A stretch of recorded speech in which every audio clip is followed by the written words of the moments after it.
Bueno, pues buenas tardes a todos. Como se suele decir, poquitos pero bien avenidos, ¿verdad? Muchísimas gracias por venir en esta tarde un poco intempestuosa, pero yo creo que el motivo puede ser lo suficientemente justificable como para poder estar, porque vamos a hablar de uno de los grandes autores de la literatura universal, uno de los grandes visionarios de su tiempo, Julio Verne para nosotros, el francés Jules Verne, ¿vale? Y bueno, también mandar un saludo a los que van a ver esta conferencia luego a través de YouTube, entre ellos a mis compañeros de la Sociedad Hispánica Verne, y agradecerles pues todo el material que me han proporcionado también para realizar esta charla. Y sin más comenzamos. Lo que vamos a intentar hablar en este ratito es, por eso la conferencia se llama Julio Verne y su mundo, el mundo de Julio Verne, esos dos aspectos. La vida de Julio Verne como tal, Julio Verne y su mundo, ¿vale? Y luego el mundo de Julio Verne que refleja, o que intenta reflejar de alguna manera en su libro La Vuelta al Mundo en 80 días. Y dentro de La Vuelta al Mundo en 80 días, pues vamos a ver, o vamos a intentar explicar los siguientes elementos. ¿Cuál es su argumento? Vamos a hacer una especie de resumen, porque todo seguro, y de hecho creo que todos los que estáis aquí habéis leído el libro, os suena, o habéis leído alguna adaptación tanto de televisión como de teatro, etcétera, con lo cual, bueno, vamos a ir un poquito en ese sentido, un pequeño resumen. El argumento, las influencias que tiene Verne, porque claro, este libro no surge de la nada, surge en parte del ingenio de Verne, que adapta o, digamos, de alguna manera acopla algunos elementos y algunas cuestiones que va viendo durante el desarrollo de su vida, cuáles son sus personajes principales, algunos secundarios, lo que es el viaje como tal, la vuelta al mundo, algunas curiosidades, seguro que algunas de ellas les suenan o suenan, algunas de las adaptaciones que ha tenido, como he dicho antes, tanto al teatro como a la radio como a la televisión, y la influencia del libro en algunos otros aspectos, y al final pues una breve reflexión personal de lo que significó y sigue significando para mí este libro. Porque, como veis, he traído una pequeña selección de mi colección personal de ediciones del libro de La Vuelta al Mundo en 80 días y otros objetos, digamos, también relacionados con él, como los carteles que veis que están puestos ahí, de las películas, el original, del cual vamos a hablar ahora, una copia del original en el cual empieza, digamos, la historia, luego también una copia de la obra de teatro, la primera adaptación teatral de la obra de La Vuelta al Mundo en 80 días, pero bueno, eso luego si queréis lo vemos luego.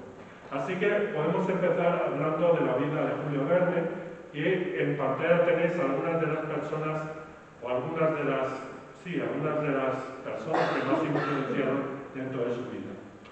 Jules Julio Gabriel Verne nació el 8 de febrero de 1828 en el barrio francés de la Île-Feydeau, en Nantes. Pido disculpas por mi pronunciación en francés. Siendo el mayor de los 5 hijos del matrimonio formado por Pierre Verne y Sophie Allot de la Fouillée. El padre Julio Verne era consejero del rey Luis XV y era presidente del Colegio de Abogados en Nantes, y su madre era familia directa de militares.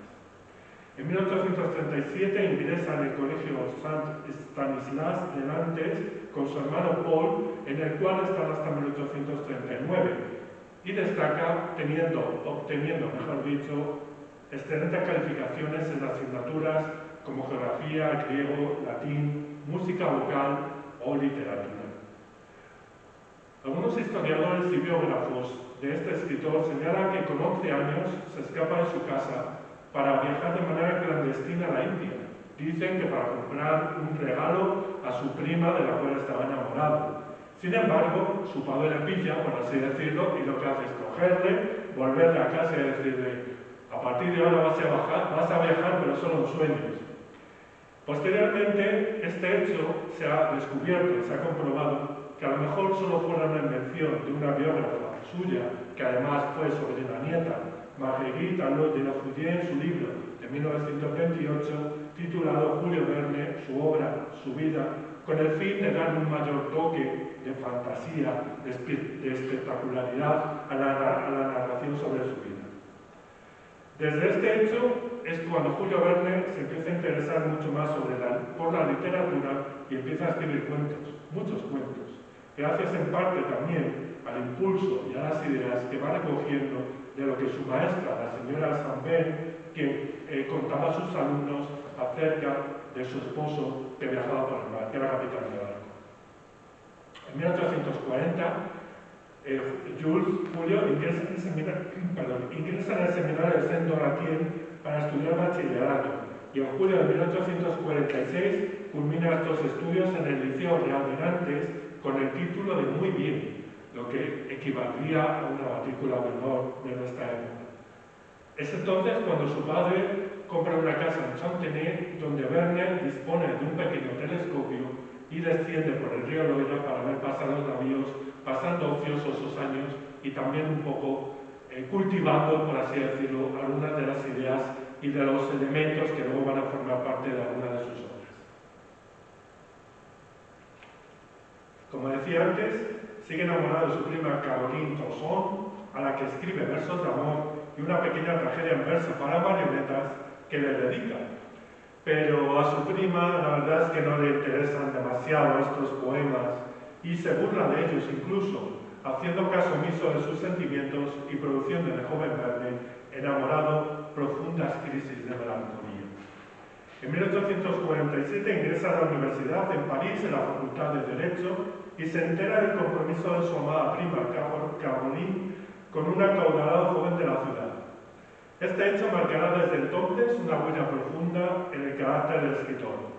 Tras esa noticia, Julio se refugia a los libros en su propia carrera y tiempo después, su tío materno le aconseja que acuda y que frecuente las reuniones del Círculo de Literatos. Es así como, participando en esas reuniones, como conoce a los Dumas, donde Alejandro Padre, que es como sabéis, es el autor de las novelas Los Tres Mosqueteros y el Conde de Montecristo, que influye de gran manera en la escritura, trabando una relación de gran amistad y protección que, por ejemplo, le lleva a que Verne esté presente en el pacto de honor durante el estreno de la adaptación teatral de Los Tres Mosqueteros. Asimismo, traba una amistad con Alejandro Dumas hijo, a quien queda debiendo una gran deuda por todo lo que hizo por él, según sus propias palabras. 2 años después se gradúa con honores de abogado y permanece en París a pesar de la insistencia de su padre para que regrese a Nantes. Por ello, su padre le suspende la ayuda económica que le prestaba y Julio empieza a escribir abundantemente ante la imperiosa necesidad que tiene de comer y de vestirse. Entre otras cosas, trabaja como secretario del teatro lírico y compone pequeñas canciones, sainetes, operetas, piezas y cuentos de lo más variado. Y es por esta razón, y es en esa época, cuando Verne, influenciado por las increíbles cotas que alcanzaban por entonces la ciencia y la técnica, quien concibe el proyecto de crear la literatura de la edad científica, vertiendo todos esos conocimientos en relatos épicos, ensalzando el ingenio y la fortaleza del hombre en su lucha por dominar y transformar la naturaleza. Este sería un proyecto novedoso y significaría algo nunca antes logrado, incluir la ciencia dentro de la literatura. Sin apenas dinero ni para comer, tiene que comprar un piano para preparar sus operetas. Se levanta a las 5 de la mañana para trabajar durante 5 horas y luego se dirige a la Biblioteca Nacional, donde estudia disciplinas como química, botánica, geología, mineralogía, geografía, oceanografía, astronomía, física, mecánica y balística, que también incluye dentro de algunas de sus obras. Es su primo, Henri Gasset, quien le enseña matemáticas y en el círculo de prensa científica es donde él intercambia opiniones, intercambia puntos de vista con exploradores, viajeros, periodistas y científicos. Lo malo es que tanto trabajo le va produciendo insomnio, dolores de cabeza y de oídos, que le provocan una parálisis facial que le deforma el rostro y que le seguirá repitiendo más veces a lo largo de toda su vida cuando se pase trabajando más de lo normal. Cansado de este ritmo tan frenético, acepta la proposición de sus padres de celebrar una boda de conveniencia pero en el último momento se echa para atrás y vuelve a su vida y a su rutina de siempre. En 1850 escribe una pequeña comedia llamada Las pajas rotas y se estrena ese mismo año en París, logrando gran éxito. Posteriormente escribe otras obras como El Museo de las Familias, un drama en Buenos Aires, Maese Zacarías, un drama en Buenos Aires, Maese Zacarías, Martín Paz, un drama en México y otros guiones teatrales. En 1852 conoce a Pierre Chevalier, con el que escribe la obra teatral Castillos en California. Este era el director de la revista Musée des Familles y acepta la publicación de algunos de los textos de Verne en dicha revista, lo que le permite un cierto desahogo económico. En la primavera de 1856 conoce a Honorine de Briand, una viuda y madre de 2 hijas, con la cual se casa en enero del año siguiente. Solo problemas familiares en Nantes los que cuestionan la relación de Julio con Honorine, lo que deriva finalmente en rupturas, especialmente con la de su padre, que no acaba de ver con buenos ojos aquella decisión tomada por su hijo. 4 años después, Honorine da luz al único hijo de ese matrimonio, Michel, con el que Julio Verne va a mantener una relación de amor-odio parecida a la que tuvo él mismo con su propio padre. En el año 1859 viaja a Escocia en compañía de su amigo Ignat, siendo este el primer viaje que realiza fuera de Francia. En 1863 se publica 5 semanas de globo, uno de sus grandes éxitos, que originan otras obras del mismo corte, siendo publicadas por entregas en la revista Magazine d'Education et de Récréation. Otras novelas exitosas que podemos mencionar a este respecto son, por ejemplo, algunas que todos seguro que conocéis, Viaje al centro de la Tierra, 20.000 leguas de viaje submarino, De la Tierra a la Luna o Los hijos del Capitán Grant. En 1865 se le presenta la oportunidad de viajar a Estados Unidos a bordo del gran transatlántico Great Eastern, hecho que le sugiere el tema de una futura novela que titula Una ciudad flotante. Además, ese viaje le sirve como inspiración para que él mismo quiera viajar a través del mar.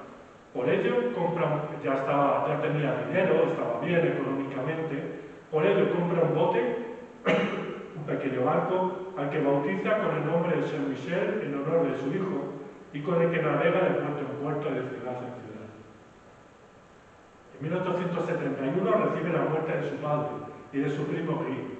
Al año siguiente se instala definitivamente en Amiens y publica por entregas desde el 7 de noviembre hasta el 22 de diciembre de 1872 en el diario Le Temps el libro del que vamos a hablar a continuación. Por eso decía al principio que exactamente no es el 150 aniversario de la publicación del libro, sino el 150 aniversario de la publicación del libro por entregas. La publicación del libro es de 1873, pero la primera aparición como tal, ahí está el facsímil, digamos, del primer periódico, del periódico de Temps, en esa fecha, el 6 de noviembre de 1872, en el cual está el primer capítulo de la obra de la cual estamos hablando. En 1874 escribe La isla misteriosa, una novela que ahonda sobre el tema del robinsonismo, que era un tema muy de moda en aquella época después del libro de Robinson Crusoe. Durante mucho tiempo se dedica a viajar y conocer ciudades y lugares nuevos, como por ejemplo Lisboa, Argel, Rotterdam, Copenhague, Noruega, Irlanda, Países Bajos, Alemania o Dinamarca, entre otros. Ya es en 1882 cuando la familia Verne se muda a una mansión ubicada en el número 2 de la Rue Charles-Dubois. Es allí, en un pequeño cuarto ubicado en el Torreón, donde escribe Verne sus últimas novelas. Los últimos años de su vida son algo trágicos. Su sobrino favorito, Gastón, le dispara en su pierna izquierda por negarle la ayuda económica que le había pedido. Muere Hetzel, su editor y gran amigo al que había considerado como un padre, y también muere su madre. Aunque por otro lado, y a pesar de los problemas y dificultades físicas derivadas de los efectos de los disparos en la pierna que le provocaron una cojera, participa muy activamente de su comunidad, organizando conferencias sobre literatura, participando en el consejo local en algunas de sus deliberaciones, como la de construir un circo que el propio Verne tiene el honor de inaugurar con su discurso y que hoy en día sigue activo y que tiene el nombre de Cirque Jules Verne. A este respecto también hay que decir que el nombre oficial de la Universidad de Amiens es Universidad Piccarda Jules Verne. En 1892 se le impone la Legión de Honor, la máxima distinción del País Galo, por sus aportes a la educación y a la ciencia.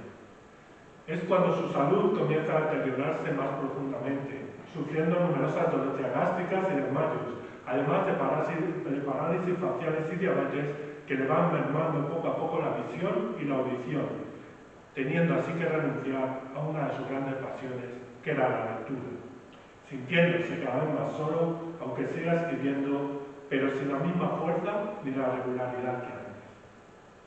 Hacia 1898 se presume que quema un gran número de documentos y notas que estaban en su poder, desconociendo las causas y el contenido de las mismas. Antes de acabar el siglo, escribe un texto que para algunos supone un presagio de su propia muerte, el testamento de un excéntrico. Julio Verne muere el 24 de marzo de 1905 en su casa del número 44 del Boulevard Neuville a causa de la diabetes. Su funeral fue celebrado 4 días después con gran asistencia de gente. Fue sepultado en Amiens, en el cementerio de la Madeleine. Ahí tenéis la tumba de Verne. Un monumento en su tumba de título Hacia la inmortalidad y la eterna juventud le recuerda. Verne está emergiendo desde la tierra, levantando su brazo derecho mirando hacia el cielo y portando en la mano una flor natural como símbolo de la ciudad de Amiens. Esta, a grandes rasgos, es la vida de este escritor. Pues vamos ya a entrar, digamos, en lo que sería La Vuelta al Mundo en 80 días como tal, que es el libro del cual nos vamos a ocupar. Y vamos a empezar hablando del argumento, que como todos sabéis comienza con una apuesta. Phileas Fogg es un adinerado caballero inglés que lleva una apacible y tranquila vida solitaria en su casa de Londres, exactamente en el número 7 de Savile Hall, Barrington Gardens, la casa en la que murió Sheridan en 1814, tal y como se dice al inicio de la novela. A pesar de su riqueza, vive modestamente. Realmente poco se sabe de su vida, salvo que es miembro del Reform Club, del Club Reforma, lugar donde pasa buena parte del día. Tras despedir a su sirviente por llevarle el agua para afeitarse a una temperatura que no era la adecuada, Fogg contrata a un nuevo criado, un joven francés llamado Jean Passepartout, para nosotros Juan Picaporte, traducido en castellano Juan Picaporte. Y ese sentido, esa traducción de Picaporte, que significa llave maestra, también está un poco en el sentido y en toda la novela. En la tarde del 2 de octubre de 1872 se encuentra con sus compañeros del Reform Club debatiendo acerca de un artículo publicado en el Daily Telegraph que afirma que tras la apertura del nuevo ferrocarril en la India sería posible viajar alrededor del mundo en tan solo 80 días. Los detractores indican que eso es imposible, pero Fogg apuesta la nada despreciable cantidad de 20.000 libras, la mitad de su fortuna, para demostrarles a los incrédulos que sí que es posible hacerlo y que él lo haría en el tiempo indicado. Es entonces una apuesta el motivo que está detrás del argumento de la obra de Verne, la cual se divide en 37 capítulos que van desgranando todos y cada uno de esos personajes, lugares, experiencias, problemas, desafíos y aventuras de este viaje que cambiará completamente al fleumático caballero inglés. Pues al final, como estáis viendo, tal y como afirma el título del último capítulo, si recordáis, lo que queda probado es que lo único que ha ganado Phileas Fogg dando la vuelta al mundo es la felicidad, haciendo referencia así a su romance y matrimonio con la joven Aouda, un amor al que a Verne le fue negado su adolescencia y del que quizá nunca más pudo disfrutar como él quiso o le hubiera gustado. Sí, por favor, porque suena muchísimo. Ahora vamos a hablar o vamos a comentar algunas de las influencias que tiene Verne para escribir este libro. Claro, como decía al principio, no surge de la nada, sino que tiene, digamos, un sustento, una base. En pantalla tenéis algunos de los personajes que influyen a Verne a la hora de escribir el libro. Este primero, seguro que lo conocéis, el señor Edgar Allan. ¿En qué o en quién se basa Julio Verne para escribir La Vuelta al Mundo en 80 días?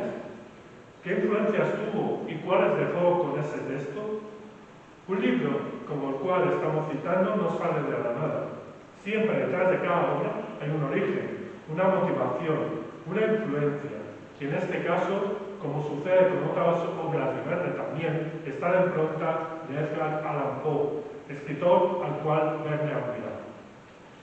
En este caso nos referimos a uno de sus relatos titulado La Semana de 3 Domingos, en el cual se cuenta la historia de 3 londinenses que se citan un domingo después de que uno de ellos llega de vuelta al mundo en dirección este, otro en dirección oeste y el tercero se quedará en Londres. El primero gana un día al sol, por lo que se presenta a la cita el sábado. El segundo llega con un día de retraso, el lunes, porque pierde un día al seguir la misma dirección que el sol, por lo que el único que llega a su cita el domingo es el que se queda el lunes. Para los tres había pasado el mismo tiempo, pero cada uno lo había experimentado de diferente manera. Este juego con los usos horarios y en general con el tiempo también aparece en esta obra de Verne, como ya saben. Concretamente, cuando Phileas llega a Londres tras dar la vuelta al mundo, pensando que llegaba tarde, aunque en realidad lo hace con más de un día de adelanto, cubriendo la hazaña de dar la vuelta al mundo exactamente en 79 días, 23 horas, 59 minutos y 10 segundos exactamente. Otra influencia señalada por algunos investigadores de la obra de Verne es que pudo inspirarse en un artículo publicado en la revista francesa Le Magazine Pittoresque en 1870 que aseguraba que con la apertura del canal de Suez, que como saben ocurre en 1869, la finalización del gran ferrocarril peninsular que cruzaba la India y la finalización también del ferrocarril de la Unión del Pacífico, que unía el Pacífico Atlántico, los océanos Pacífico y Atlántico a través de Estados Unidos, era posible dar la vuelta al mundo en un tiempo récord de 80 días, describiendo con gran detalle y precisión tanto el itinerario como el tiempo necesario para cada una de esas etapas del viaje, de forma casi idéntica a la que describe el Morning Chronicle en el tercer capítulo de La Vuelta al Mundo en 80 días. Quizá fuera demasiada coincidencia, pero realmente todos los indicios apuntan a que Verne leyó su momento el artículo y lo utilizó como un buen argumento para incluirlo en su novela. Otras fuentes mencionan y apuntan al personaje que está en medio, que es George Francis Train, como una de las fuentes de inspiración de la novela. Tanto que en una entrevista el propio Train llegó a decir: "Yo soy Phileas Fogg. Julio Verne sencillamente me ha robado mi historia". Train dio la vuelta al mundo en 80 días en 1871, pero lo sorprendente es que lo hizo por lo menos un par de veces más, una de ellas en 60 días, según sus propias palabras. Quizá fuese un artículo sobre el primer viaje que realizó en un periódico francés lo que llamó la atención de Julio Verne y le impulsó con todo lo que ya conocía y sabía para escribir la novela que estamos conmemorando. Sea como sea, lo cierto es que Train realizó varios viajes alrededor del mundo por negocios en la empresa de su primo Enoch, la Capwell Train and Company, coincidiendo incluso con la reina María Cristina de España, que poseía tierras en Pensilvania para organizar la financiación del gran ferrocarril del oeste estadounidense que atravesaba las tierras de la regente, pero que finalmente no se llevó a cabo. En 1871, Train salió de Nueva York en un tren de la Union Pacific y llegó a San Francisco 7 días después. Tomó un clipper a Yokohama, desde donde fue después a Singapur y supo de la revolución en Francia, la Comuna de París, suspendiendo su viaje para apoyar esa revuelta, lo que le valió a la cárcel y posterior liberación gracias a la intervención del mismísimo gobierno de Estados Unidos y de Alejandro Dumas hijo, el cual recuerdo que también ayudó a Verne muchísimo, como hemos mencionado antes. Ya liberado el tren, tomó un tren, para la redundancia, camino del Canal de la Mancha y navega desde Liverpool a Nueva York. Cuando llega, les cuenta a todos que ha podido dar la vuelta al mundo en 80 días. Lo cierto es que nadie comprueba ni se molesta en verificarlo, aunque la verdad es que los datos que proporciona cuadran. Verne hubiese podido basarse en este viaje para escribir su novela, aunque agregando algunos detalles que no tienen nada que ver con ese viaje real de tren, como utilizar un elefante en la India, rescatar a Uda, volar un detective en China, inventar un tren con vela para llegar a Omaha, o quemar la estructura de un barco como combustible para cruzar el Atlántico. Todo eso es producto del genio verniano para añadir más elementos y más aventura al viaje. Y por último, tampoco podemos olvidar la hazaña, tercera persona, de la periodista del New York World, Nellie Bly, cuyo nombre real fue Elizabeth Jane Cochran, quien se hizo famosa por infiltrarse en un manicomio y escribir sobre lo que allí sucedía y las pésimas condiciones en las que sobrevivían los internos, quien un buen día de 1889 decidió batir ese récord atribuido a Phileas Fogg, dando la vuelta al mundo en 72 días, 6 horas y 11 minutos, dejando testimonio de esa aventura en su libro La Vuelta al Mundo en 72 días y otros escritos.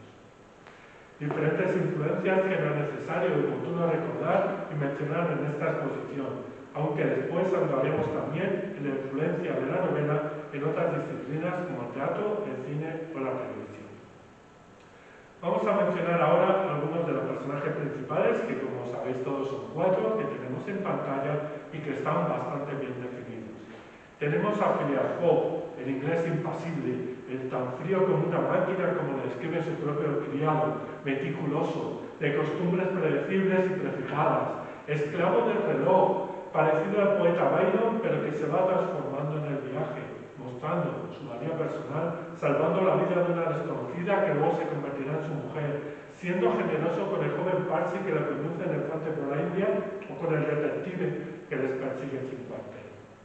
Tenemos a Jean Passepartout, como decía antes, traducido como Juan Picaporte, el criado francés Algorondo, que ha tenido una juventud bastante azarosa pero a la vez divertida, empleado en varios oficios y ocupaciones, tan dispares como la de bombero o artista circense, un hombre que lleva un lustro en la ayuda doméstica en Londres y que sueña con asentarse y estar quieto sin más viajes. Pero pobre iluso, no sabía lo que esperaba. A diferencia de su amo, metódico y meticuloso, como hemos dicho, Picaporte representa la improvisación y la vitalidad desbordante que tan a menudo se relacionan también con el espíritu mediterráneo. Posee una valentía y un altruismo que le acercan a su señor, salvando a Uda del fuego y a los personajes del tren asaltado por los indios, arriesgando su vida y a veces cobrando un protagonismo aún mucho mayor que las del propio Fogg. Una de sus principales características es la curiosidad, de la cual se sirve Verne para escribirnos los rincones del mundo que los protagonistas van recorriendo a lo largo de su viaje. Es entonces, a través de sus ojos, de los ojos de Picaporte, por los que Verne nos transmite buena parte de sus conocimientos enciclopédicos.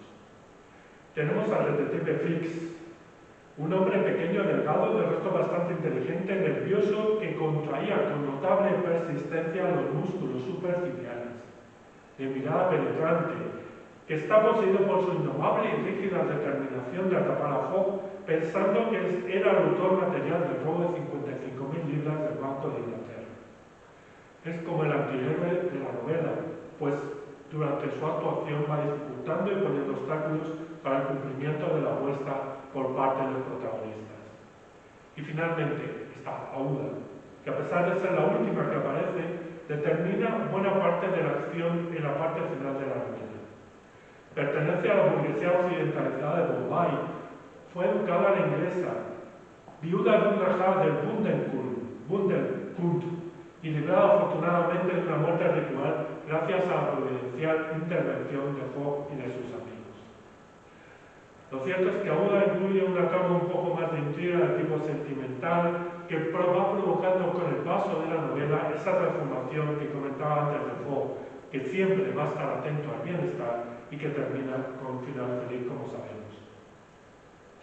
Junto a estos 4 personajes principales existe una amplísima galería de personajes secundarios, como por ejemplo los capitanes de barco, a los cuales Julio Verne envidiaba por esa vida aventurera en el mar, como el valiente John Busby o el brutal y algo grotesco Andrew Speed.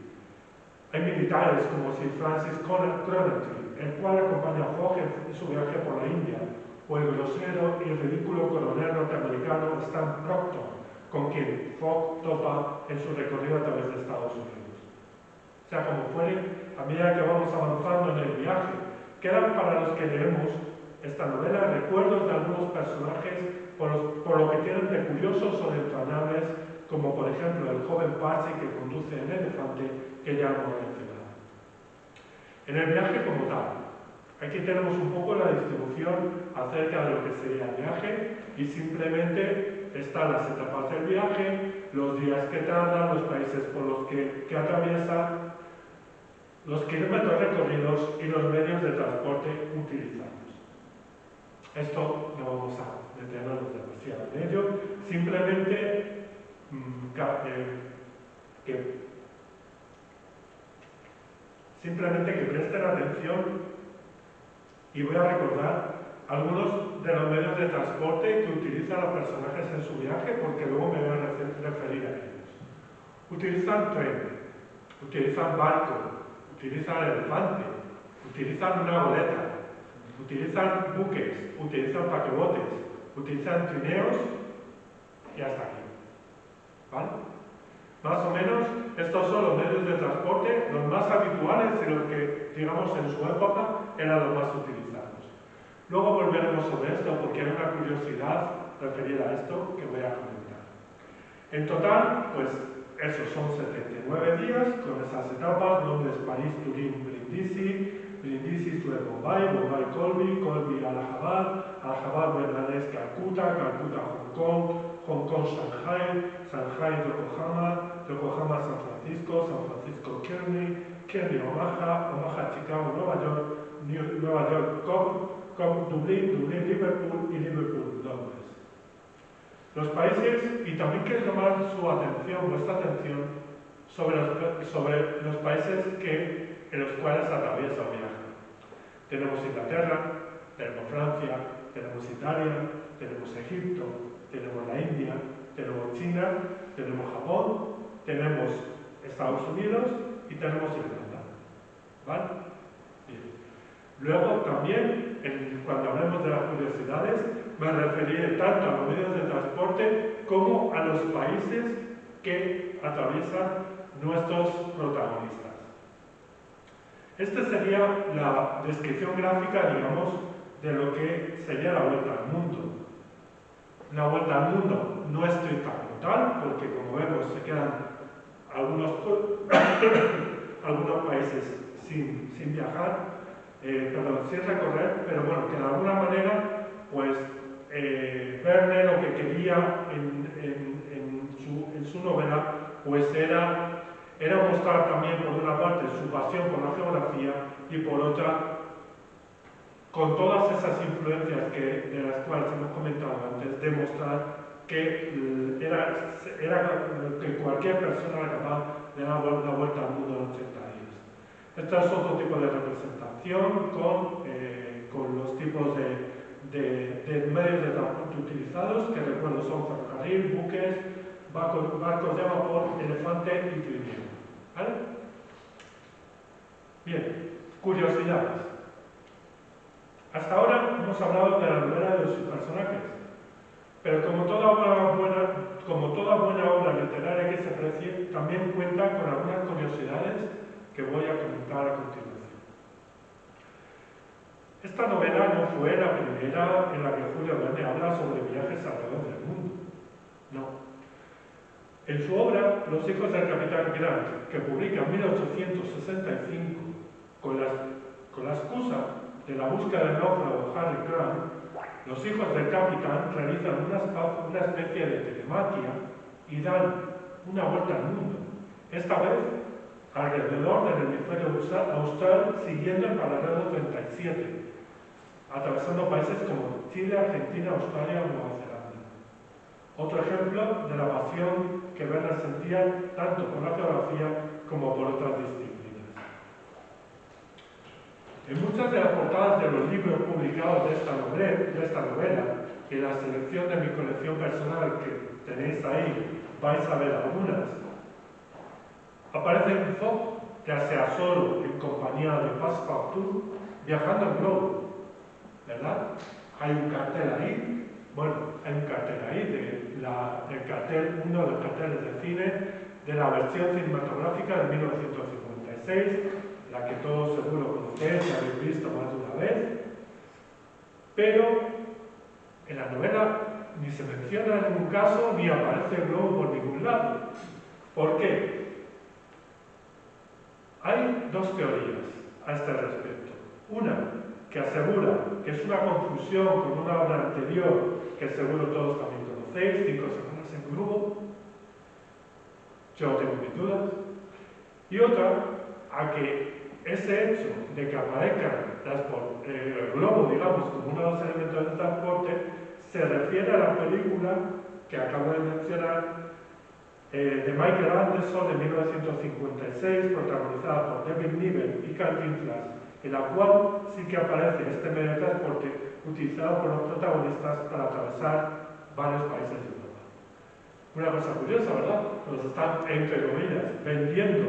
Y esa idea que tenemos del globo, pero en ningún momento, y en ningún caso, ¿perdón? Sí, en ningún caso, en ningún apartado de la novela, aparece el globo. Cosa curiosa. Pero uno de los medios de transporte que ya hemos mencionado que se utilizan y que aparece en el libro es el elefante. Y con este animal hay una anécdota. Puesto que el día del estreno de la primera adaptación que se hizo al teatro de la obra, cuyo guión tenéis también, tenéis el diario de Temps y en el foro, digamos, esa adaptación teatral de la obra, el propio Verne quiso probar la estabilidad que tenía el canasto del elefante que iba a intervenir en la obra, en el que se iban a subir tanto Phileas como Passepartout. Para ello se subió al animal, pero una parte del escenario se hundió y el elefante se asustó y salió corriendo por las calles de París al menos 1 kilómetro hasta que el domador le dio alcance y lo controló en la zona de Tullerías. Un enorme susto que a punto estuvo de provocar una grandísima tragedia. Y voy ahora con la otra parte en la cual he dicho que se fijaran, que son los países. Aunque la novela tiene el título de La Vuelta al Mundo, no es del todo exacto, pues no se realiza un viaje por el mundo como tal, sino que curiosamente tan solo se recorren países y lugares que pertenecían o habían pertenecido al Imperio Británico, excepto Japón. Verne confiaba en las virtudes y posibilidades de la cultura occidental y veía con buenos ojos la expansión cultural a través de la colonización.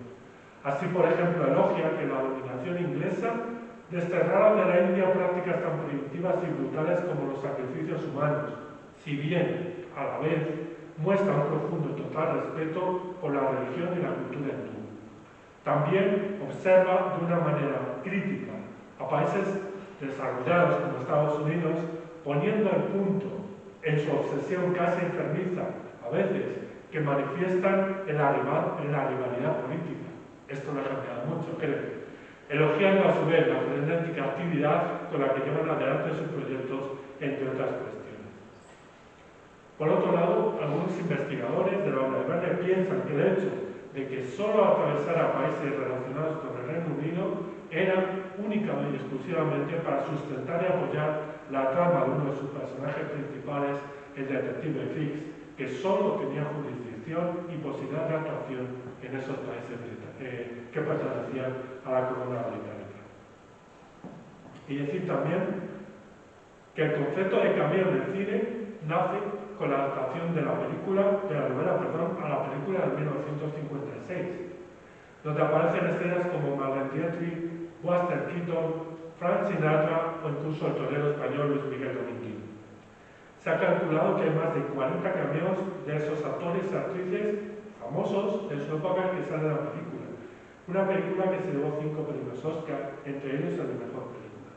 También en la película de la factoría Disney de 2004, cuyo cartel también tenéis en la pared, hay cameos como los de Arnold Schwarzenegger, Rob Schneider o John Cleese, entre otros. Y hasta aquí más o menos lo que ha significado o significa la novela de Verne. Pero,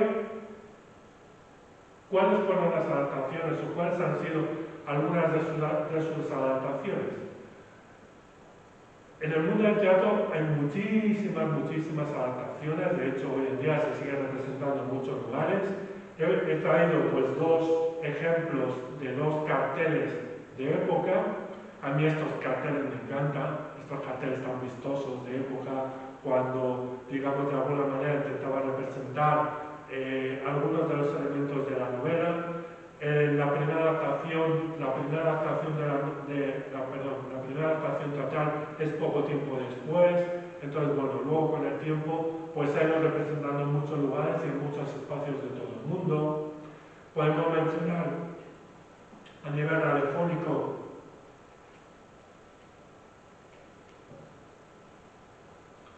este podcast en el cual el premio Nobel Mario Vargas Llosa habla de la Vuelta al Mundo en 80 días, que se titula Mi novela favorita. Lo puedes buscar en internet, si pones Mi novela favorita Vargas Llosa, La Vuelta al Mundo en 80 días. Es una explicación que el propio escritor habla sobre qué significa la Vuelta al Mundo en 80 días para él, y una especie de diálogo teatralizado, novelado de la novela. Y algunas adaptaciones en el mundo del cine. Aquí está La Miedo, por ejemplo, sería, madre mía, de 1919, una adaptación de la obra de Alemania, La Reise der Erde in 80 Tagen, que sería en este sentido la Vuelta al Mundo en 80 días. También un Julio Verne un poco particular, con la fisionomía y los elementos, digamos, alemanes como tal. Si veis además los fotogramas que podéis consultar a través de internet, pues esa figura alemana de ese alemán un poco aventurero, etcétera, también aparece. Está la conocidísima La Vuelta al Mundo en 80 días de Michael Anderson, cuyo productor fue Michael Todd. Ahí tenemos a los 4 personajes con la aparición estelar de Cantinflas.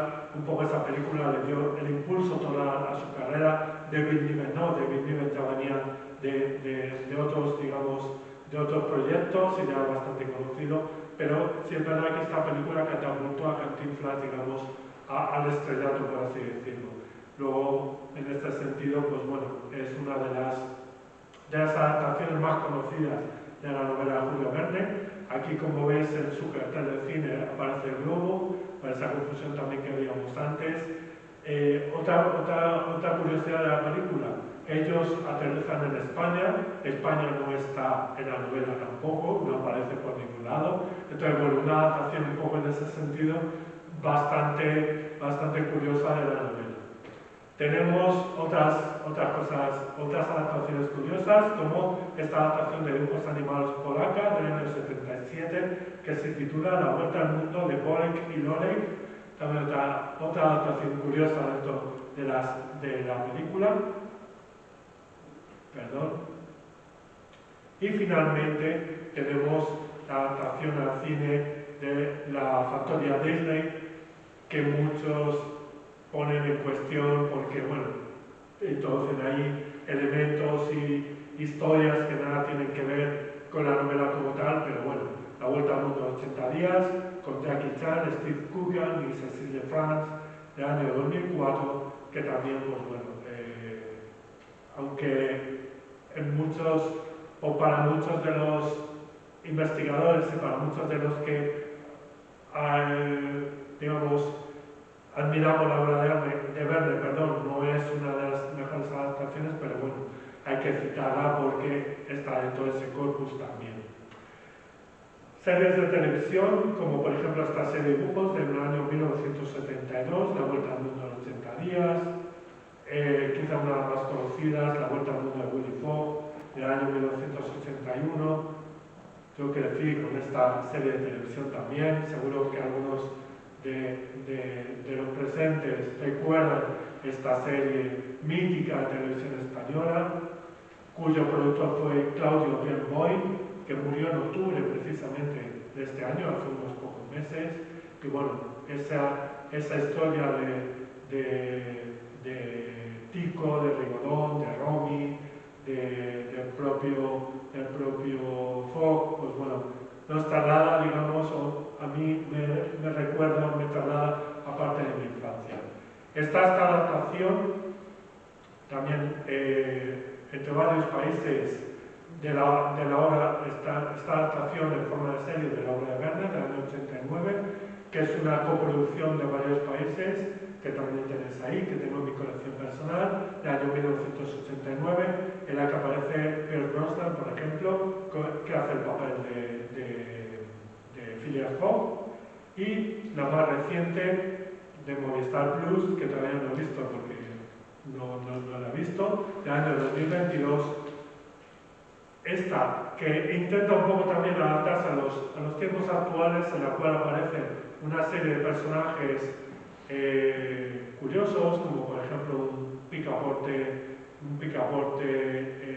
negro, que intenta, pues eso, adaptarse un poco a las circunstancias y a las condiciones actuales de lo que sería la inclusión en el mundo del cine también, que se va repitiendo y que se está repitiendo en otras series, como por ejemplo Los Anillos del Poder, que habla de la primera etapa del Silmarillion de Tolkien, otro de mis autores favoritos, y que bueno, pues ahora las grandes compañías pues están trabajando sobre eso. Y luego otras adaptaciones curiosas, como La Vuelta al Mundo en 80 días de Mickey Mouse, adaptada al mundo infantil, o por ejemplo La Vuelta al Mundo en 80 días por el gato con botas, una película del género anime también, curiosa, interesante, que si no han visto pues también les recomendaría. Luego está el mundo o el tema del cómic, en el cual está esa adaptación La Vuelta al Mundo en 80 días, de Julio Verne, y Nuestra Mortadelo y Filemón, que la verdad que son uno de mis cómics y personajes favoritos, y que tienen adaptaciones de casi todas las obras literarias. Tengo una adaptación del Quijote, por ejemplo, que se llama igual, el Quijote de la Mancha, pues también en este sentido tienen este ejemplar que se llama La Vuelta al Mundo, en el cual tienen que hacer una misión encargada por su superintendente Vicente, que les llevará la vuelta al mundo. Está este álbum, que también muchos de ustedes o vosotros recordaréis, que se entregaba con los cromos que aparecían en los yogures de Danone, que también está ahí, que también tengo en mi colección personal, y que es de La Vuelta al Mundo de Willy Fogg. Y este también, que no tengo, que se refiere a los personajes y a algunas de los fotogramas de La Vuelta al Mundo, de la película de 1856, La Vuelta al Mundo en 80 días. Algunos juegos, como el primero, un poco más reciente, La Vuelta al Mundo en 80 días, y otro curioso que he encontrado, que es un juego de la OCA, casi de época, podríamos decir, Jules du Tour du Monde, en el cual pues, aparece el juego de La Vuelta al Mundo en 80 días en forma de OCA, la influencia de Verne y de la novela en otro tipo de elementos, como las monedas, como esta moneda conmemorativa en el año 2005 con el centenario del fallecimiento de Julio Verne, en cuyo reverso, como ven en el medio, aparece el de Tour du Jours, en el cual aparece la mitad en el mundo y la mitad en el tiempo, con algunos de los medios de transporte utilizados, el ferrocarril, el barco y el elefante, y también un sello conmemorativo que es de origen francés, pues bueno. Y luego, pues también la influencia en otro tipo de libros, como por ejemplo La Vuelta al Mundo que utilizan el título de Vuelta al Mundo y que le dan su propia, digamos, versión, su propia vuelta, la Vuelta al Mundo en 80 recetas, para temas de cocina, el conocido libro de Julio Cortázar, La Vuelta al Día en 80 mundos, La Vuelta al Mundo en 80 autores, La Vuelta al Mundo en 80 cementerios, La Vuelta al Mundo en 80 enigmas y un libro también que a lo mejor conocerán, aunque sea de oídas, de Vicente Blasco Ibáñez, La Vuelta al Mundo de un novelista, que también le recomendaría encarecidamente. Y también la influencia de la novela en videojuegos como el que tiene en pantalla sobre La Vuelta al Mundo. Bien, perdón. Acabo con una reflexión personal. Quienes hayan leído o quienes hemos leído La Vuelta al Mundo en 80 días, seguramente hemos experimentado sensaciones encontradas o por lo menos contradictorias.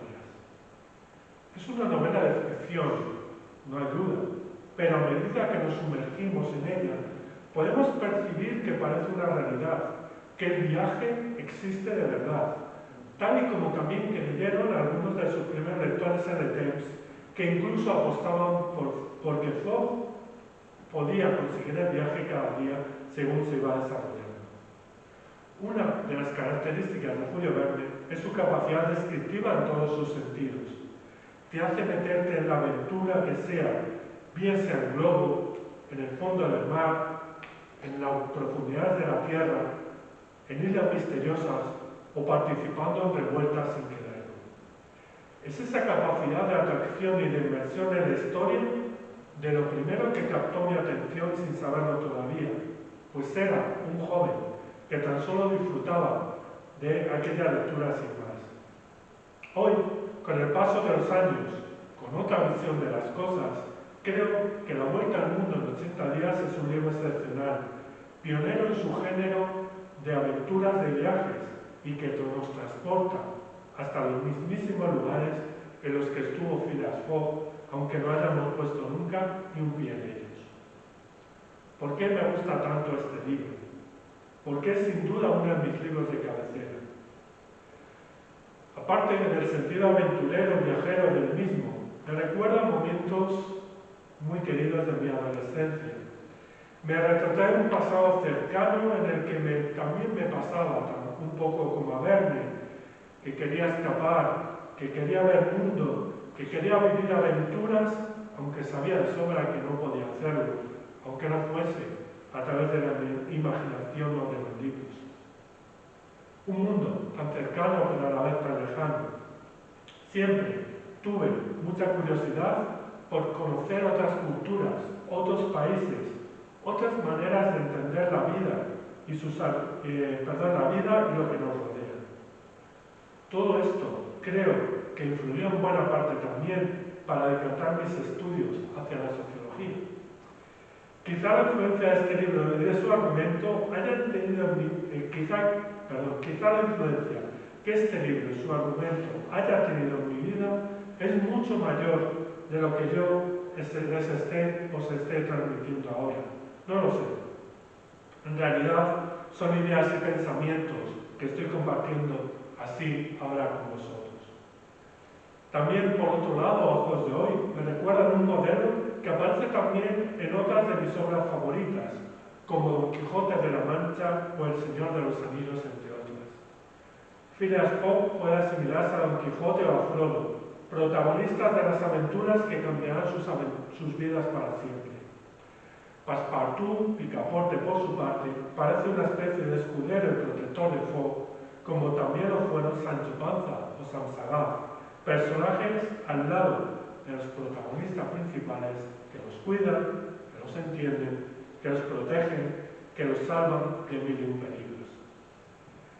Esta carrera contra el reloj también puede llevarnos a pensar en la importancia de aprovechar el tiempo y el momento que nos ha tocado vivir, que el tiempo se escapa rápido, que no lo podemos controlar como quisiéramos y que si no vivimos aventuras, quizá nos falta algo importante en la vida. En fin, son muchas las cuestiones que se podrían sacar de esta novela. Invito a cada uno de los presentes a que relean el libro y que piensen en todas ellas, Y para quienes aún no lo habéis hecho, os invito a sumergiros en la vuelta al mundo y ser partícipes, con Phileas Fogg y sus amigos, de una de las más grandes aventuras de toda la literatura universal. Verne es uno de los referentes literarios. Nos puede gustar más o menos, pero está demostrado que su influencia, como hemos visto, ha sido y es enorme en muchos sentidos y en muchos ámbitos. Viajamos con él por un mundo sorprendente, aunque esté modelado y creado a su medida, porque siempre podremos aprender algo nuevo y distinto de él. Muchas gracias a todos por vuestra asistencia a esta conmemoración literaria. Ahora, si queréis, os dejo un rato para que miréis esa pequeña muestra de libros y de objetos relacionados con esta novela que he traído y quedo a vuestra disposición para cualquier pregunta o comentario. Y acabo con una frase del propio Jules Verne: el viaje más maravilloso no es al centro de la Tierra o a los confines del universo, sino al fondo de uno mismo. Muchas gracias.